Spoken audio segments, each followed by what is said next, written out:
Good morning. Uh, Hopefully you took some time right there and did some gratitudes. I haven't seen any in the chat box yet, and I thought we were getting in the habit of really putting some things in the chat box. So if you're grateful for something today or you want to put up an intention, put it in the chat box for us so we can see it. Everybody benefits from that. So the last time I presented, George told me, he came back and he said, hey, not everybody knows who you are, so you might want to introduce yourself. Now, after I was shocked for a second because I figured everybody knew who I was, I realized that he's probably right. So let me just give you a little bit of the background of who I am so that you know why I'm presenting today. So I got my license about 15 years ago, and I met George probably 13 years ago when he started his coaching company. And I hired George as one of my personal coaches. So he was coaching me when I first began in real estate. And then he started Everest. At that time, I had a pretty easy situation. He was coaching me, so I had all the benefits of Everest, and I had a brokerage that didn't push me to do anything. So I had both things. So I kind of hesitated to go over to Everest, but I only hesitated for like 30 days. But it gave Stephanie Barnes, who was the first agent in Everest, a chance to beat me. So I was the second agent in this company that's now as big as it is. So that's something that I think is kind of fun for me.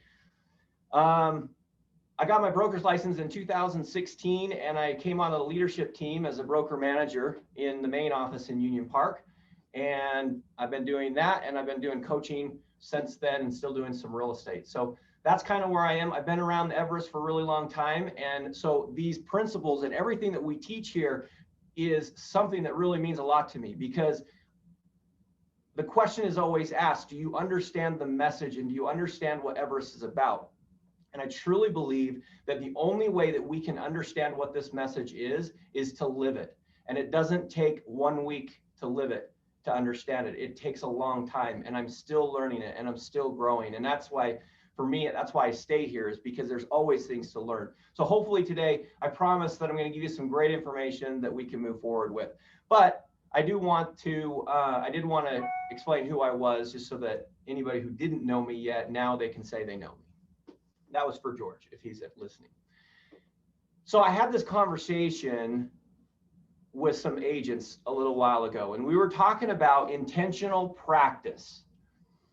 Because in our 12 steps, we say we're going to practice for 1 hour every single day.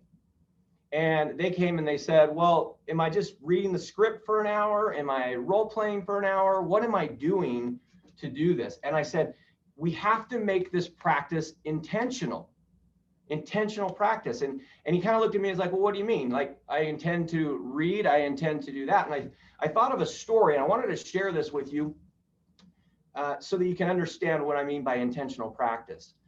So I like to do Ironman racing. I like the challenge of it. It really pushes me. It's something that I can't just wake up on a Saturday and say, hey, I'm going to go do this event and succeed at it. It's something I personally have to work really hard at. And there's 3 disciplines in there. The first one's swimming. You have to swim 2.4 miles. Then you transition from that into a bike, and you have to ride 112 miles. And after the bike, you get off that and you run a marathon, 26.2 miles. And you're supposed to do that all consecutive. You do that all consecutively, and that's considered an Ironman. Well, I grew up swimming, so I was really comfortable with swimming. And I really liked biking. It wasn't really that hard. I just needed to keep getting my legs in shape, and I kept pushing that. But the running for me was always my struggle, and I wanted to improve my running. And to go out and practice running, it would be easy to say, well, just go out, move your legs faster than normal, and call yourself running. That would be one method. That's what I think a lot of us do in real estate. We just go through the motions. We get out, we go out and we go running. We get out, we read the scripts, we jump on the role play, we listen to everybody role play, and we conveniently try to make sure that Rick doesn't see us so that we don't have to do any presenting that day. And then we count that, we check that box. We did some practice today.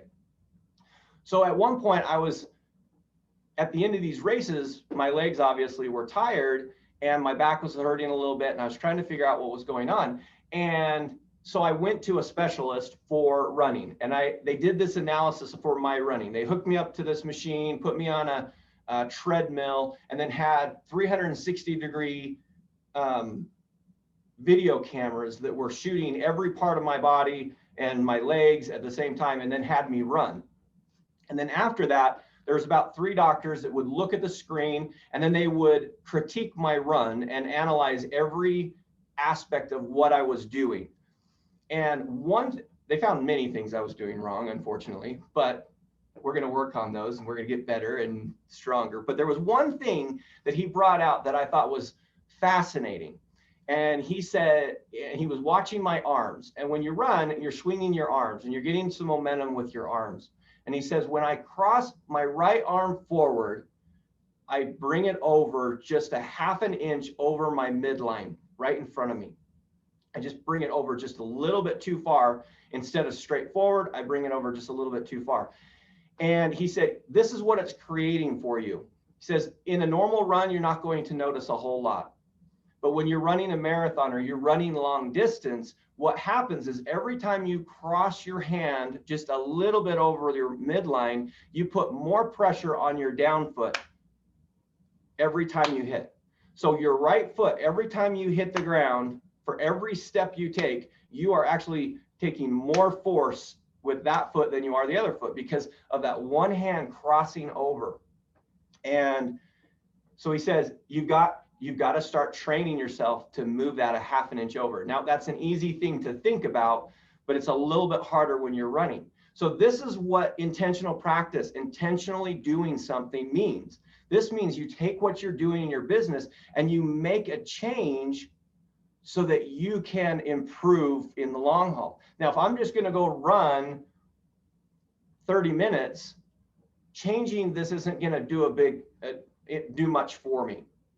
But if I want to run the marathon, it's going to significantly help the pressure on my legs and my ability to perform.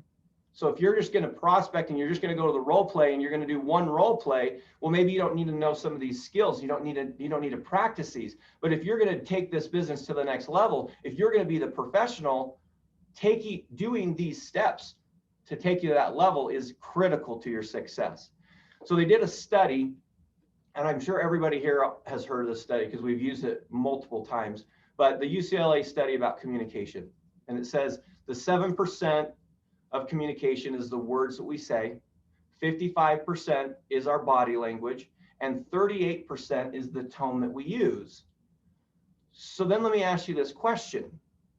What do you think most agents practice in real estate? What do you think they practice? They usually will practice the words. We're spending a lot of time on the 7%. That means 93% of our communication, we're just going to throw it out there at the wind and say, yeah, I hope it works out. I hope my personality is good enough to make this happen. But we really practice on that 7%. So today I want to give you a couple of skills and go through some things that you can start working on the 93%. So that when somebody comes to you, your manager, your broker, somebody comes to you and says, are you intentionally practicing? Are you getting better?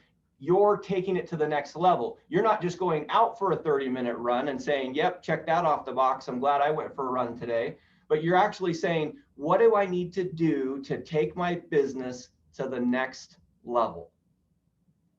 So what I want to specifically talk to you today about is building rapport.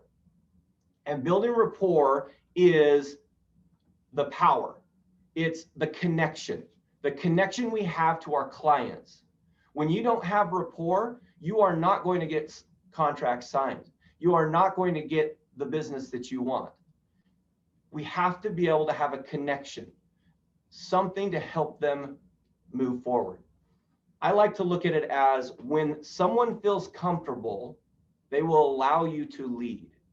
And as a professional, our job is to lead them through a process. This process being selling real estate, buying real estate, leading your kids, all of that. It's all a sales process. It's it's leadership in its core. So when you look at this rapport, it says it's where people feel connected to you and they allow you to lead. Tony Robbins says rapport is created by a feeling of commonality. You know, most people try to create this commonality with those words, the 7%. We try to connect with people with only those words, but that leaves the 93% of the communication that we're talking about that's not the words. And so we want to work into this element. So I'm going to give you 4 elements to building rapport. I'm going to give you all 4 of them up front so that you can write them down just in case we run out of time. You have all 4 of these, but then we're going to go back and we're going to talk about each one of them a little bit so that we can understand them and we can know how we can actually perform and practice intentionally on this. Okay, so the 4 elements of building rapport. Number 1, the tone of voice. Number 2, rate of speech. Number 3, repeat and affirm. And number 4, mirror and match. Okay, so those are the 4 elements. So let's go back to the top one, tone of voice. Out of the 4 things, this is the one I really want us to understand, this tone of voice. Tone of voice has more to do with our personal mindset than anything else. If our mindset is not very good and we try to fake a presentation or we try to fake a conversation and build that energy in there, the tone of voice is going to tell the real story. When our mindset is not right, the way we sound, the way that we speak, we might say the right words, but we won't be getting the right message across when our mindset isn't right. So that's where the intention is. Out of all 4 of these things, intention is so critical on the tone of voice that you use. So we might have heard this before. It's not what you say, but it's how you say it. This one will get you in every relationship. If you say it wrong, you're going to have a problem. It's the same thing in a presentation.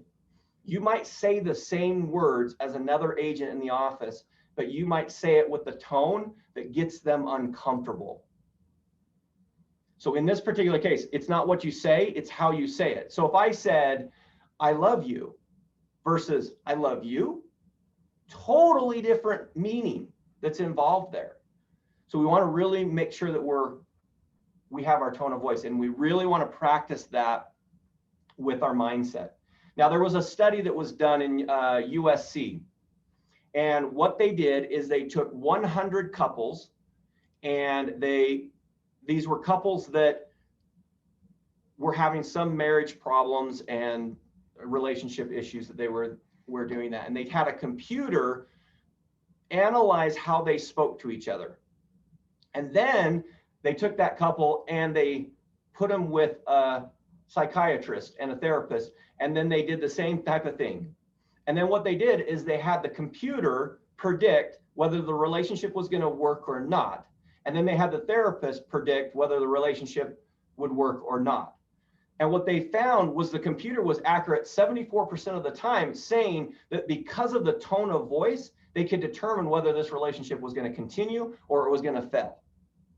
So look at your own business and say, okay, well, tone of voice, this is really good. So the couple points under tone of voice, we want to mimic their tone if we want to connect with them. Remember, we're talking about rapport here. So we want to mimic their tone. If they come in angry at you and you come in with the same energy for them, they're going to connect with you. If you come in angry and they're soft or opposite, there's going to be a disconnect. So mimicking tonality is, are they mad? Are they sad? Are they glad? Are they happy? Whatever it is, you want to start by mimicking them. Now, I just want to make this point clear real quick.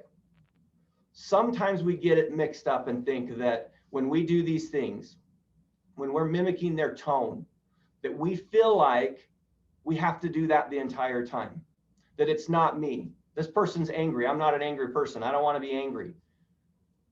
We have to do this until they feel comfortable. And then remember, when you feel comfortable, what do they allow us to do? They allow us to lead. So once I can lead them, I can lead them into a calmer state of mind. I can lead them into the direction that I want them to go so that we can have the success we want. But you do have to start out with the mimic, okay? Inflection, changing the pitch of your voice, okay? Higher, lower. That's a way of you're working with your tone. Number 3, the volume. Talking really loud versus talking really quiet and soft. If I came in and somebody was a really loud talker, but I talk really quiet, it makes it really hard for them to understand. They're not going to connect with us. And then the last one is upswings and downswings. Okay. There's a place in every conversation for an upswing and a downswing. And we probably know that an upswing creates more doubt, a downswing creates more authority. So if I am ever closing, would I ever close with an upswing? I can't see anybody's faces, so I'm going to just look on Rick's, because Rick, can we?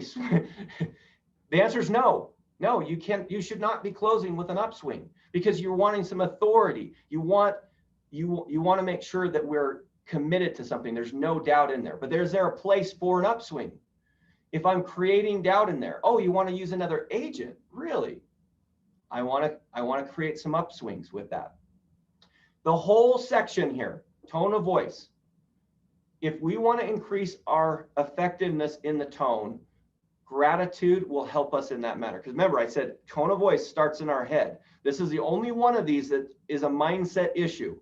If we can work on the mindset and get that right, and then practice these. You can practice doing your scripts mad or glad or sad or fast or slow. These are skills that you can learn. They're not going to naturally come to us. When we're under pressure, when you have pressure put on you and you're nervous, you're going to revert back to the highest level of training that you have had. You don't perform at a higher level. You perform at the highest level of training you have put in. So if you put in the training and you put in this extra effort to learn these, to learn the tonality, then when it comes down to it, you don't have to think about it. You can move forward. That's how we can start building rapport. So that's number 1. Number 2, rate of speech. We vary our tone based on what we're wanting to them, what we want them to understand. So we look at this in 2 ways. Okay, we know there's fast talkers and we know there's slow talkers. And we know that a slow talker listening to a fast talker will assume that they're trying to take advantage of them. And if you talk to a fast talker who's talking to a slow talker, they're going to say there's probably something wrong up there. They're kind of slow. There's more to this, though. The higher the importance of an issue or something you're saying, if we slow that down while we speak, they will understand it better. So even if I'm speaking really, really fast and I'm trying to get something in there, if you slow down when you're making the very important points, they're going to understand that. We need to get together this week to help you get your home sold. What's better for you, afternoons or evenings? Kind of a thing, okay? The lower the importance, the faster you can speed up. So if you're going through this method, you can speed up. This is another thing that we can practice, rate of speech. But remember, you first match them. You connect with them at the start. Once you have this connection, then you can help lead them and you can use this for your advantage. The one thing, if they have an accent, don't ever match their accent. Unless you actually have that accent, don't match it. That's the fastest way to get out of rapport, is trying to sound different than you really are in accent wise. Okay. Number 3, repeat and affirm. This is one where when you're role playing, this is a really good one to have them point out, because we don't really recognize that we are not doing this. Repeating the affirm is not saying, okay, that's great, I listened to you. The repeating the affirm helps you listen to them more effectively. What you're going to do is you're going to repeat back to them what they said. Now, if they said something really long, you're not going to repeat every single word they said, but you want to repeat enough that they feel like you actually listened to them. And here's the key. You really should listen to them. That's the thing that we kind of miss. Sometimes we're so caught up on what we want to say next that we forget that we actually should just listen to them. See, we get paid by the problems that we solve. If we assume the problem, we might not get paid. But if we listen to the problem, we're going to get paid if we can solve it. Give a positive affirmation. Great, excellent, fantastic. So after you repeat what they say, affirm it. The only caution with this is that they say something sad, something that, I'm getting divorced, and you don't know whether that's a good thing or a bad thing. You might not say, oh, that's great. You might want to tread a little bit cautiously on that one, but it's still the same thing. Acknowledging the fact of what they said is important to them. They're going to feel connected to you. And that's what we're trying to do. Be consistent with our natural conversation patterns. We don't want to just be like, you want to move to LA? Oh, you want to move to LA? That's great. That's what we want to do, but we don't want to switch it out of and make it real weird for them. Just be natural. This is why practicing this skill is so important. You can do this at home. When your spouse says, I'm going to the store to get some milk, you're going to the store to get some milk. That's great. What else are you getting at the store? Practice it. Practice over and over and over. These are the 93% that we're focusing on here. And the last one on repeat and affirm, make it a normal conversation instead of an interrogation. Sometimes when we get nervous, we just revert back to, I got to ask a question. I got to ask another question. And we don't just have a conversation with people. We get so caught up in, I need to say this next question, that we don't listen to them so that we actually have this conversation, which is so important, that we get it out of our mind that we're not a robot. Like, we can actually talk to these people. They actually are people that have problems, and we need to figure out what that problem is. That's how we become more natural with it. That's how they feel more connected with you. Think about it. If you're trying to connect with an agent, if you're trying to connect with a seller or a buyer and you're the robot, the only way you're going to connect with them is if they're a robot. That's it. Otherwise, there's no connection. So you've got to go back to the conversation. Okay, and then we'll go to the last one real quick. The last one is mirror and match. Mirror and match this is the biggest benefit to the subconscious, not the conscious. This is something where you're connecting with people through body language. You're connecting through action. You're connecting through the energy that you send out and the energy that they get back. There was a doctor, Dr. Milton Erickson, and he first observed this. He was a psychiatrist and a doctor, and he started watching people and how when they got together and they were in connection with each other, they started doing the same things. They started acting out the same way. And so he thought there's got to be something to this. So he did more study on it, and he found that just through our actions, we connect to each other. That he did this study where he went to a restaurant. In fact, you guys can try this too if we ever get back into restaurants and people are going to be 6 feet away or further anyway. So you could do this and they won't even tell. But you can start mimicking them and matching what they do. When they go get a drink, you go get a drink. They cross their legs, you cross your legs. You do that for about 5 minutes, max 10 minutes. But 5 minutes is usually what it takes to get them in sync with you for your energy and your ability.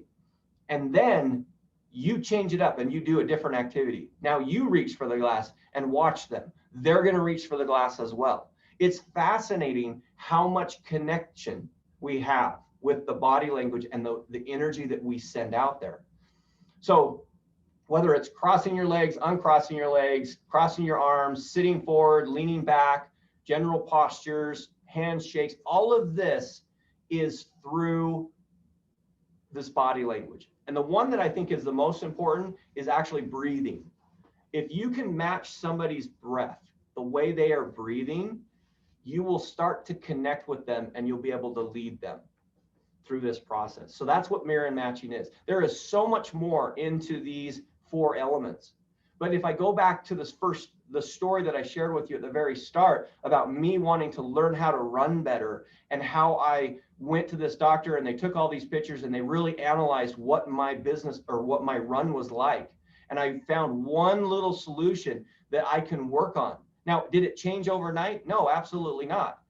Because it's an uncomfortable thing. I don't think about it that often, but I'm working on it and I'm practicing and I'm getting better, which is putting less work on my joints and less work on my legs hitting the ground. And it's going to make me a faster runner. It's the same thing with us in this business. When I say, are you intentionally practicing? What I'm asking is, are you putting the effort in that's necessary for you to go to the next level? Are you doing the things that are not just the words? Because you can work on the words. Yes, you need to know something to say. If you just show up and someone says, I want to sell my home, and you go, oh, that's great, I'm glad you want to sell your home. Have a good day. You probably won't do very well in this. You need to know some words. That's 7%. It's not the whole thing. But when I say intentionally practice in this business, really look at what you can practice. In this building rapport, 4 elements there that we went through, and each one of them has 2 or 3 points that you can specifically work on. My challenge for you today, my challenge for you moving forward this next week, is pick one thing that's not the words, that's part of the 93%, and practice that and figure out one small step that you can intentionally work on every single day and get better at it. And whether you get another agent involved and you practice with them, or you just pretend like nothing's a big deal, you practice with your spouse, whatever you want to do, pick one thing to help you get better and you will see the success you have. Okay. So if you got anything from today, put a comment in the box. I'm going to stick around and read some of the comments that you put in there. But if you have any thoughts or any suggestions in that, please put it in the chat box. Love to hear it. That's my challenge. You guys have a great day. Be safe at Halloween. And tomorrow, if you're going out or if you're staying home or whatever you're doing, be safe. And we'll end with some affirmations. Have a great day.